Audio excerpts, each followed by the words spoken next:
नमस्कार दोस्तों, स्वागत है आपका आज के एपिसोड में। आज का जो हमारा टॉपिक है वो बेहद इंपॉर्टेंट है। क्योंकि ग्रेटर फ्लेमिंगो सेंचुरी चर्चा का विषय बना हुआ है और इसकी वजह ये है कि यहाँ पर एक परियोजना प्रस्तावित की गई है जिसको लेकर के विवाद बना हुआ है। तो ये पूरी घटनाक्रम क्या है इसको हम बारी बारी से देखेंगे और इसमें जो भी महत्वपूर्ण बिंदु हैं उनको भी हम कवर करेंगे। लेकिन इससे पहले आपको बता दें कि आज का जो हमारा टॉपिक है वो जीएस पेपर 3 एनवायरमेंट से संबंधित है, साथ ही साथ ये आपका इकोनॉमी से भी संबंधित है। तो घटनाक्रम क्या है इसे हम समझ लेते हैं। तो रामेश्वरम तालुका में पवन फार्म की स्थापना का प्रस्तावित किया गया है और ये प्रस्ताव किसके तहत किया गया ये भी हम समझ लेते हैं। तो राष्ट्रीय पवन ऊर्जा संस्थान ने नवीन और नवीकरणीय ऊर्जा मंत्रालय के तहत इस प्रस्ताव को तैयार किया है। तो ये जो प्रस्ताव है इसके उद्देश्य को भी समझना हमारे लिए बेहद जरूरी है। तो ये जो पूरा प्रस्ताव है इसमें कुछ उद्देश्य दिए गए उनको हम समझ लेते हैं।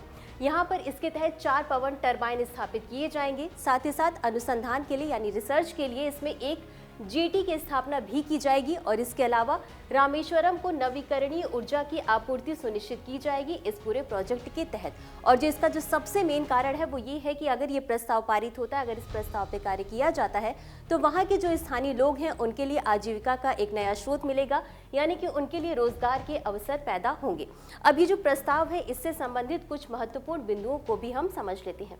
तो सबसे पहले तो स्थान की बात करेंगे तो इसे धनुषकोडी रामेश्वरम यानी तमिलनाडु में स्थापित किया जाएगा और इसमें प्रस्तावित क्षमता देख लेते हैं। तो इसकी जो प्रस्तावित क्षमता है वो 50 मेगावाट पवन फार्म की स्थापना करना है।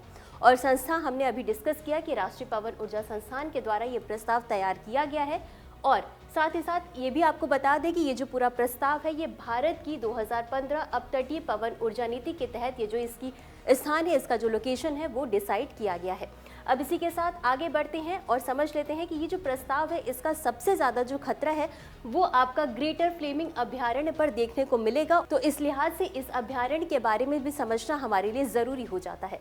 तो ये जो अभयारण्य है वो तमिलनाडु के रामनाथपुरम जिले के धनुषकोडी में स्थित है और इसकी आधिकारिक रूप से हाल ही में घोषणा की गई है। और आपको बता दें कि ये जो अभयारण्य है वो मन्नार की खाड़ी बायोस्फीयर रिजर्व का भी हिस्सा है। अब ये पारिस्थितिकी लिहाज से भी बेहद महत्वपूर्ण हो जाता है।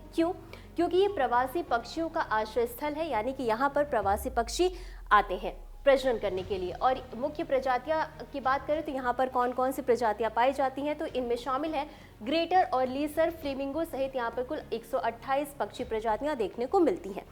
अब ये जो एरिया है वो पूरी तरीके से पारिस्थितिकी तंत्र से घिरा हुआ है जिसमें कि मैंग्रोव, रेत के टीले, कीचड़ और दलदल शामिल हैं। इसके अलावा ये जो क्षेत्र है वो समुद्री कछुओं के घोंसले बनाने के लिए भी काफ़ी फेमस है, काफ़ी इम्पॉर्टेंट है।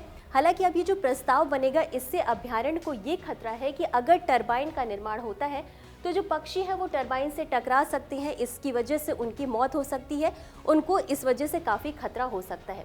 इसी के साथ आवास में भी व्यवधान हो सकता है, यानी कि ये जो एरिया है यहाँ पर दिसंबर से मार्च के दौरान फ्लेमिंग प्रवासी जो पक्षी हैं वो आते हैं। तो अगर ये प्रस्ताव पारित होता है, अगर ये टरबाइन बनते हैं तो इससे जो सबसे ज़्यादा खतरा है वो ग्रेटर फ्लेमिंगो को देखने को मिलेगा। अब आगे बढ़ते हैं और समझ लेते हैं ग्रेटर फ्लेमिंगो से जुड़े कुछ महत्वपूर्ण बिंदुओं को। तो जैसा कि आप देख सकते हैं ये एक बड़ा पक्षी है और ये विशिष्ट गुलाबी पंखों और अनोखी भोजन की आदतों के लिए काफ़ी फेमस है और ये मुख्य रूप से अफ्रीका, पश्चिमी एशिया और दक्षिणी यूरोप तक पाया जाता है। इसके निवास स्थान की बात करें तो ये उथले, खारे, क्षारीय आर्द्रभूमि जैसे नमक झीलों और तटीय लैगून में रहता है। अब इसकी संरक्षण स्थिति भी समझना बेहद ज़रूरी है। तो इसे IUCN में कम चिंताजनक विषय श्रेणी में रखा गया और इसी के साथ इसे वन्य जीवन संरक्षण अधिनियम अनुसूची 2 में इसे शामिल किया गया है। और अब इतना समझने के बाद हम आगे बढ़ते हैं और समझ लेते हैं ये जो प्रस्ताव पेश किया गया है इससे क्या क्या चिंताएं देखने को मिल सकती हैं। तो सबसे ज़्यादा जो प्रभावित है वो समुद्री पारिस्थितिकी तंत्र इससे सबसे ज़्यादा प्रभावित होगा। कैसे? तो यहाँ पर मछली प्रजनन क्षेत्र सबसे ज़्यादा प्रभावित होंगे। इसके अलावा समुद्री घास की क्यारियाँ और प्रवाल भित्तियों पर इसका सबसे ज़्यादा प्रभाव देखने को मिलेगा। इसके साथ ही साथ यहाँ पर समुद्री कछुओं और अन्य समुद्री जीवों को भी नुकसान पहुँच सकता है। अब ये जो जेटी निर्माण होगा उससे समुद्री जीवन भी बाधित हो सकता है। और जो सबसे इम्पॉर्टेंट बात है वो ये है कि ये जो पूरा प्रस्ताव पेश किया गया है इसमें जो कछुओं के घोंसले के स्थलों का कहीं भी उल्लेख नहीं किया गया है और इसके साथ ही पक्षियों के आवास और उड़ान मार्ग में संभावित व्यवधान की चेतावनी भी दी गई है। अब ये चिंताएं थी, तो अब ऐसे में समझ लेते हैं कि आगे की राह क्या होनी चाहिए। तो अब इस पूरे विवाद को लेकर के रामनाथपुरम जिला तटीय क्षेत्र प्रबंधन प्राधिकरण ने परियोजना पर चर्चा की है और चर्चा करने के बाद इसने राज्य तटीय क्षेत्र प्रबंधन प्राधिकरण को प्रस्ताव भेजा है, जिसमें कि कुछ बिंदु दिए गए हैं और उस बिंदुओं पर विचार करना काफी जरूरी है। तो वो कौन कौन से बिंदु हैं उन पर भी हम एक बार नजर डाल लेते हैं। तो इससे विस्तृत पर्यावरणीय प्रभाव आकलन रिपोर्ट तैयार की जाएगी, जिसमें कि ये बताया जाए कि पर्यावरण पर क्या क्या नुकसान पड़ सकता है, क्या क्या इसका सकारात्मक और नकारात्मक प्रभाव देखने को मिल सकता है।